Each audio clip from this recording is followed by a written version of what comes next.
കേരള സർക്കാർ കാഴ്ചവെക്കുന്ന നന്മയുടെ വെളിച്ചം കെടുത്താൻ കേന്ദ്രം ശ്രമിക്കുകയാണെന്നാണ് CPM പോളിറ്റ് ബ്യൂറോ അംഗം A. വിജയരാഘവൻ പറയുന്നത്.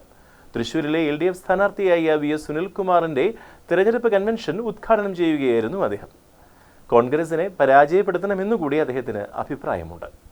മോഡിയുടെ ഗവൺമെന്റ് അല്ല എന്ന് നമ്മൾ ഉറപ്പിക്കേണ്ട വേറൊരു കാര്യമുണ്ട്. അത് മോഡിക്ക് ഒരു ബുദ്ധിമുട്ടുണ്ടായാൽ സഹായിക്കാനുള്ള ഫിക്സഡ് ഡെപ്പോസിറ്റ് ആയിട്ട് കിടക്കുന്ന ആളുകളും ജയിച്ചുകൂടാ എന്ന് നമുക്ക് ഉറപ്പാക്കാനാവണം. അങ്ങനെയുണ്ടേ മോഡിക്ക് ഒരു 10 കുറവ് എങ്ങണ്ടാ നോക്കുക? ഒരു സംശയമില്ല, UDF-ലേക്കാണ് നോക്കുക, കോൺഗ്രസിലേക്കാണ് നോക്കുക. അനുഭവമാണ്, ഇപ്പൊ കുറഞ്ഞ ദിവസമായിട്ട് കണ്ടതാണ്.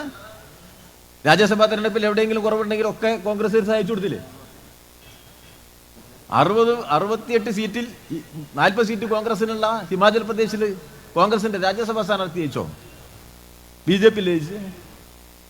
അപ്പൊ അതുറപ്പാക്കണം. ഒരു കാരണവശാലും ഏതെങ്കിലും തരത്തിൽ ഇവർക്ക് സ്വാധീനിക്കാൻ കഴിയുന്ന ഒരാളും ജയിച്ചൂടാ. പരിമിതിക്കുള്ളിൽ നിന്ന് വ്യക്തതയുള്ള നിലപാടുകളോടെയാണ് കേരളം മുന്നേറ്റം കാഴ്ചവെക്കുന്നത്.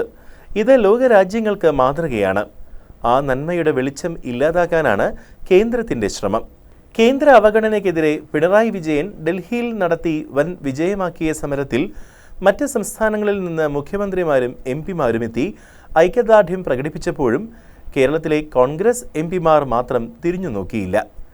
വർഗീയ ശക്തികളെ അധികാരത്തിലേറാതെ തടയുക മാത്രമല്ല, അവരിലേക്ക് ചാഞ്ചാടാൻ സാധ്യതയുള്ളവരെയും ഈ തെരഞ്ഞെടുപ്പിൽ പരാജയപ്പെടുത്തണമെന്നും വിജയരാഘവൻ ആവശ്യപ്പെട്ടു. മന്ത്രിമാരായ K. Rajan, R. Bindu, LDF സ്ഥാനാർത്ഥി VS Sunilkumar, mayor MK Varghese, CPI ജില്ലാ secretary Valsaraj, KK Ramachandran MLA, KP Rajendran, KB Abdul Khader, MK Kannan എന്നിവർ പ്രസംഗിച്ചു.